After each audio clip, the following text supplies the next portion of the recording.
한국인의 건강을 위협하는 만성 질환에 대한 집중 점검. 닥터의 경고. 눈이 침침하고 뽀얗게 보이면 노안 때문이라고 생각하며 방치하고 계신가요? 하지만 시력을 앗아가는 실명 질환일 수 있습니다. 증상이 뚜렷하지 않아 이상을 느꼈을 땐 이미 심각한 상황일 수 있다는데요. 진짜 앞을 못 볼 수가 있겠다는 생각이 드는 거예요. 그럴 때마다 정말 너무 이게 무서워요. 당신의 시력을 노리는 시한폭탄 실명 질환. 오늘 당신에게 경고합니다. 네, 100세 시대에 건강하게 살려면 필수 조건 중에 하나가 눈이 건강해야 합니다. 그래야지 더 선명하게, 환하게 잘 보고 살 수가 있잖아요. 근데 정말 요즘 걱정이 많습니다. 왜 설마? 안 올 것 같던 노안이 저한테 와가지고. 세상에. 네, 우리 무엇이든 물어보세요. 원고 크기를 저 때문에 다 키웠잖아요. 제가 노안이 와가지고. 어쩐지 엄청 크더라고요, 글씨가.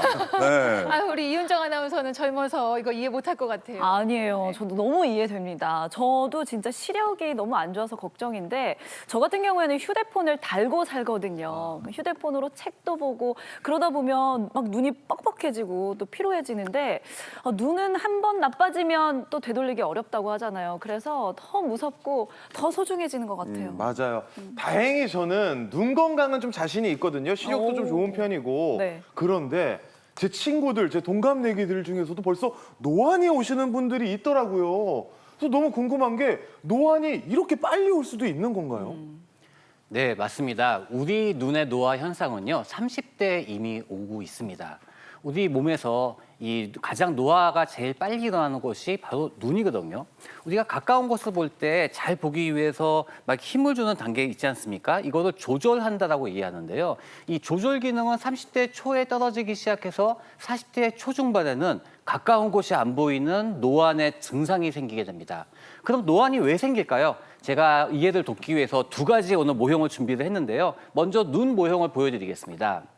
우리 눈이라고 하는 거는 카메라와 똑같은 구성을 가지고 있습니다. 이 애기동자 안에를 보시게 되면은요, 카메라의 렌즈에 해당하는 부위를 수정체라고 얘기하는데 이 수정체가 공중에 떠 있는 것이 아니라 끈으로 묶여 있거든요. 네. 그럼 조금 더 노안을 이해하기 쉽게 하기 위해서 제가 수정체 모델을 준비했는데요. 이 노란 거 보이시죠? 네. 이것은 이제 수정체라고 생각을 하시고요. 제 손가락을 끈이라고 생각하시면 됩니다. 우리가 조절을 하게 되면은요, 이 끈이 수축했다, 이완하고 수축했다, 이완하는 과정을 겪게 되는데 이게 어떻습니까? 수정체가 두꺼워졌다, 얇아지고 두꺼워졌다, 얇아지지 않습니까? 이렇게 해서 조절 기능이 이루어지고 있습니다. 그런데 노화가 생기게 되면은요, 네. 일단은 근육의 기능이 떨어지게 됩니다. 아, 그럼 그 끈이 근육이에요, 그렇죠. 교수님? 그리고 이 수정체가 딱딱해지기 때문에 이 앞만 해도 두께의 변화가 안 생기게 됩니다. 바로 조절 기능이 떨어진 노안이 생긴다는 거죠. 근데 그러면은 노안이 이제 30대 들어서 가면 주름이 하나둘씩 생기잖아요. 네. 저도 생기더라고요. 근데 그런 것처럼 좀 자연스러운 현상 아니에요? 노안이 보통 우리가 노화가 됐으니까 당연하고도 뭐 자연스럽게 생길 수 있는 증상이라고 생각할 수가 있는데요. 사실은 노화와 관련돼서 생길 수 있는 심각한 질환들이 있거든요.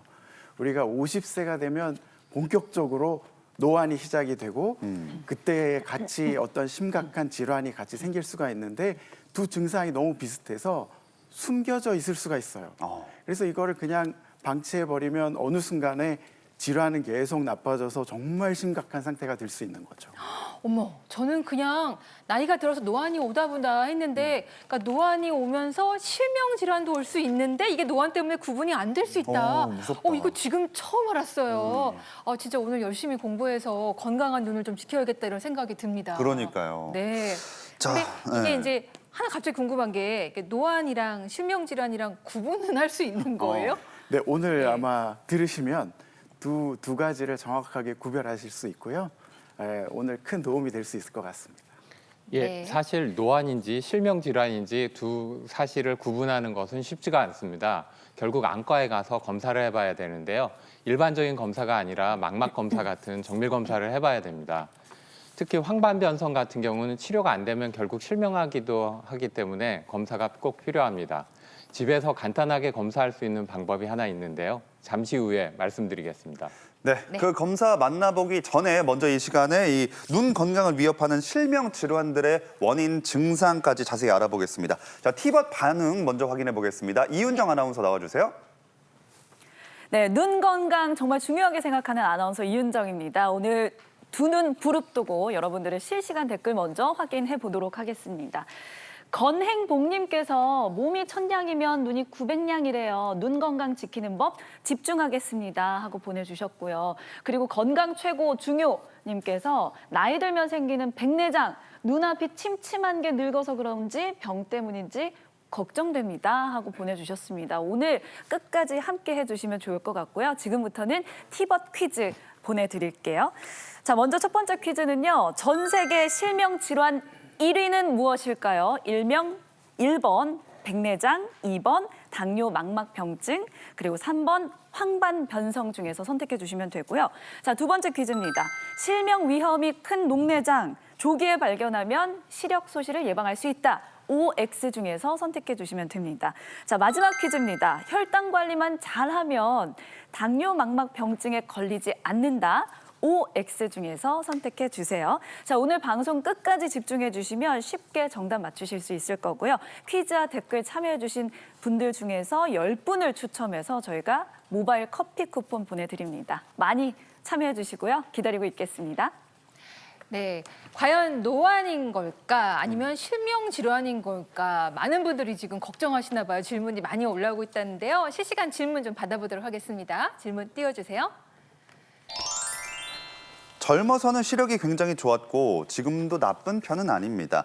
백내장이 살짝 있다고 하는데 수술할 정도는 아니라고 하고요. 문제는 눈물입니다.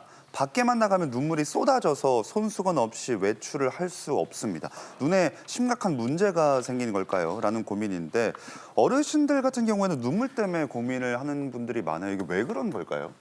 네, 눈물 흘림 정말 많이 호소하시는 증상 중에 하나인데요. 얼핏 봐서는 눈물 지나가는 길이 막혔으니까는 눈물이 나오는 거 아니야? 라고 생각하기가 쉬운데요. 이 환자분 같은 경우에서는 이 실내에서는 괜찮단 말이죠. 만약에 눈물 길이 막혔다고 그러면은 실내에서도 눈물이 많이 나와야 되는데 그런 걸로 봐서는 좀 가능성이 떨어지는 것 같고요. 두 번째는 노화 과정의 하나로 눈물 흘림이 생길 수도 있습니다. 우리가 거울을 보고 아래 눈꺼풀을 조금 내리시면은요, 네. 안쪽에 구멍이 하나 보입니다. 그러니까 구멍이 위아래에 있는데 이것을 눈물이 빠져나가는 입구가 되거든요. 근데 우리가 눈을 깜빡깜빡하게 되면은 압력이 생기는데 그 압력으로 인해 가지고 눈물이 눈물길을 통해서 빠져나가게 됩니다. 근데 나이가 들게 되면은 이 쥐어짜는 않는 힘이 너무 약해지기 때문에 눈물길로 빠져나가지 못하고 밖으로 흐르게 되는 거죠. 이런 경우에는요, 고민하지 마시고 이 눈물길에 아주 얇은 빨대보다 얇은 관을 꽂게 되면은 눈물길을 통해 가지고 유도할 수 있게끔 하는 방법이 있습니다. 아마 도움이 되실 거고요. 또 한 가지는 안구 건조증이 아주 심한 경우에 있어서도 이런 눈물 흘림이 생깁니다. 뭐 건조증인데 눈물이 부족한 거 아니야? 라고 생각하기 쉬운데요. 우리가 빨래도 바깥에 날려야지 잘 마르잖아요. 네. 근데 눈도 마찬가지거든요. 바깥에 나가면은 이 공기 때문에 눈 표면에 있는 눈물이 다 말라버리기 때문에요. 막 눈이 시리면서 아프면서 눈물이 왈칵 쏟아지는 거거든요. 그거는 자극이 돼서 생기는 눈물입니다.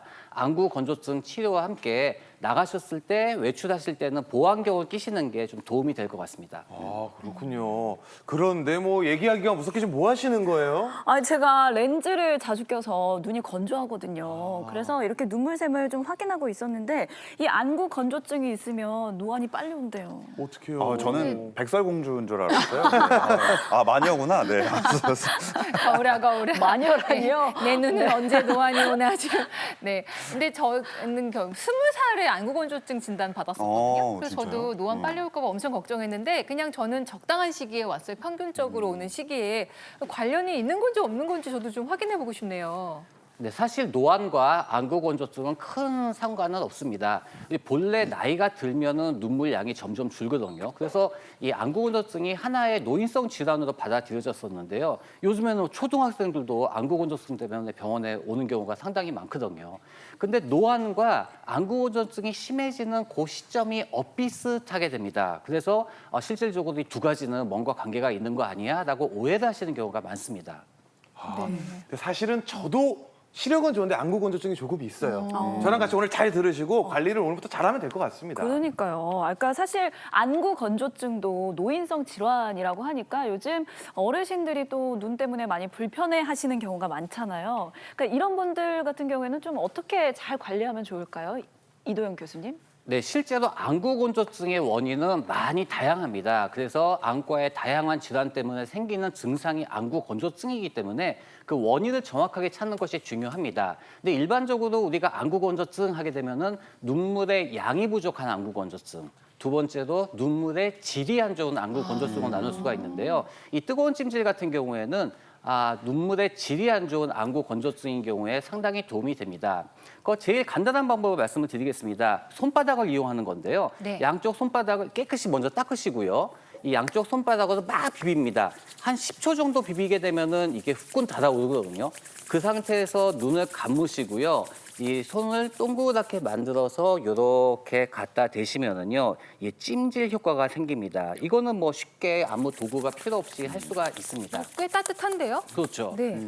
근데 실제로 우리가 많이 사용하는 거는 안마래도 온찜질 안대를 사용하는 경우가 많은데요. 시중에서 우리가 그 안대를 많이 구할 수가 있어요. 제가 준비를 해왔는데요. 이런 안대는 안에 젤 형태로 나타나는 안대고요. 또 곡물을 이용한 안대들도 많습니다. 곡물? 네, 이 같은 경우에는 이제 현미를 안에 넣어가지고 안대를 사용한 거고요. 또 요즘에는 이제 눈 마사지 기능을 첨가를 해가지고 온열 기기들이 많이 개발이 되고 또 판매가 되고 있습니다.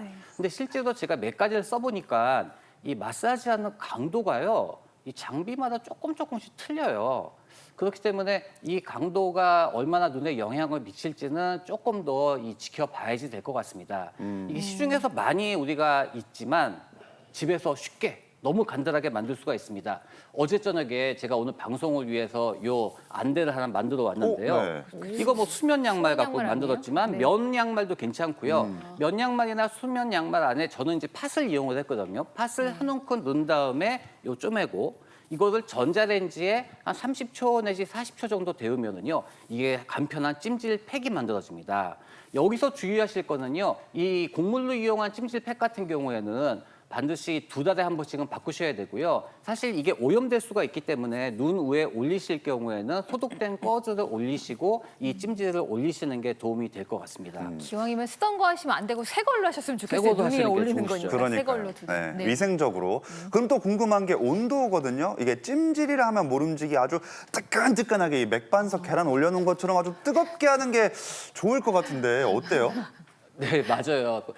지난주에 환자분이 한 분 오셨는데 네. 제가 가끔 보는 환자분이었는데요. 눈이 뭐 시뻘개가지고 피부가 시뻘개지고 이마도 빨개져가지고 오셨더라고요. 그래서 어머니 눈이 주변이 왜 이렇게 빨개졌어요? 그랬더니 이 선생이 저 찜질을 하는 게 좋다고 얘기를 해서 이왕이면은 좀 뜨겁게 하는 게 좋을 것 같아가지고 참고 했더니 이렇게 됐네라고 말씀을 하시더라고요. 여러분, 따뜻한 기분 좋은 찜질입니다. 고통스러운 뜨거운 찜질 절대로 아닙니다.